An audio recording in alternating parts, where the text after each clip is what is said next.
If you have ADHD, you know how hard it is to stay on track. One minute you're deep in a project, and the next, penguins can wear backpacks?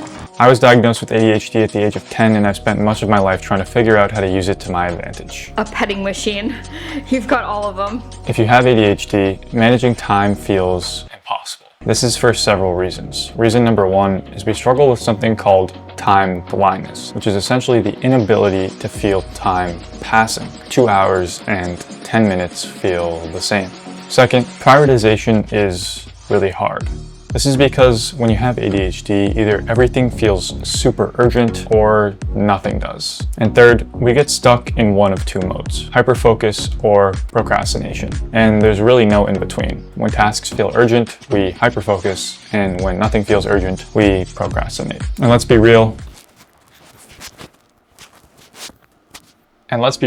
if you have ADHD, you know that traditional to-do lists are pretty much absolute garbage. They just become overwhelming piles of tasks we intend to do but never actually get to. Instead of constantly working against my brain, I decided to find a system that works with it, and that's where time blocking comes in. So what exactly is time blocking, and why does it work so well for people with ADHD and people without? Well, oh my god, 1 second. My cat is just meowing at the door. Stay over here, buddy. Stay over here. Well, time blocking is exactly what it sounds like. Instead of vague to-do lists, you schedule specific tasks in your day like you would appointments in the form of blocks. Each of these blocks have a specific period of time set aside for that task and nothing else. Time blocking can be done in a calendar, journal, or just on a piece of paper. And there's 4 main reasons why time blocking works so well for ADHD. First, tell me if this sounds familiar. You get assigned a paper with a due date of 2 months from now, but you have 2 months to do it, so there's no need to start now. A month goes by and you're still thinking about the paper, but you have a month to do it, so why would you start now? Before you know it, the paper is due in 2 days. And now you kick into hyper-focus mode. You go out of procrastination mode and you're like, oh my god, this paper is due in 2 days. So you absolutely lock in and do this paper that you had 2 months to do in 2 days, turn it in and get it done. Well, if that sounds familiar, that's kind of what it's like when doing tasks with ADHD. Like I said before, tasks either feel completely irrelevant or super urgent, and you either procrastinate or get into hyperfocus. So we can use this to our advantage with time blocking. So reason number one is everything feels urgent. This is because we're setting aside only a certain amount of time for that task and nothing else. And when that period of time is over, we need to move on to the next tasks. So we're actually creating artificial deadlines for ourselves and tricking our brain into thinking that that task is urgent. So we'll see a time block, 30 minutes to do this task, and we'll say, oh man, we have only 30 minutes to do this task. Oh man, I better get started. Get ourselves out of procrastinator mode and get into hyperfocus mode. Trick our brains into thinking that everything is urgent. And we make our own deadlines. Reason number two, you don't need to guess what to do next. As anyone with ADHD knows, lacking structure in your day can be absolutely devastating for your productivity. Trying to figure out what to work on is actually one of the hardest things. And by giving ourselves clear structures in our day, we actually reduce decision fatigue and allow ourselves to focus on what we want to focus on.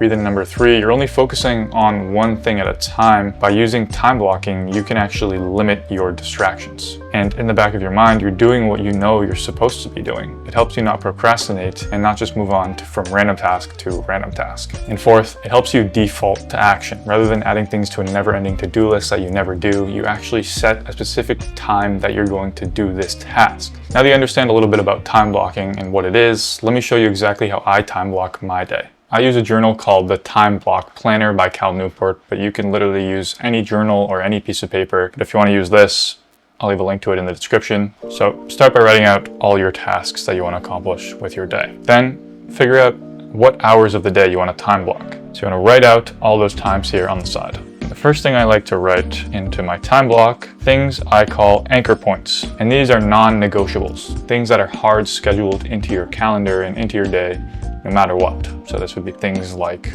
meetings, if you have a lunch, or anything that you can't miss. So these are my anchor points. For most people, it's probably just going to be meetings and just things you literally can't miss no matter what. Then I like to schedule my focus blocks or my deep work. Third, I like to schedule my shallow work and admin tasks. So these are things like checking my email, going to the grocery store, or anything like that. But I don't have any of these today that I need to do. Maybe I'll check my email at the end of the day or something. And lastly, meals, fun. So lunch, I guess, plus breaks as well. Lunch, breakfast, the last thing, we have our walk with Nick.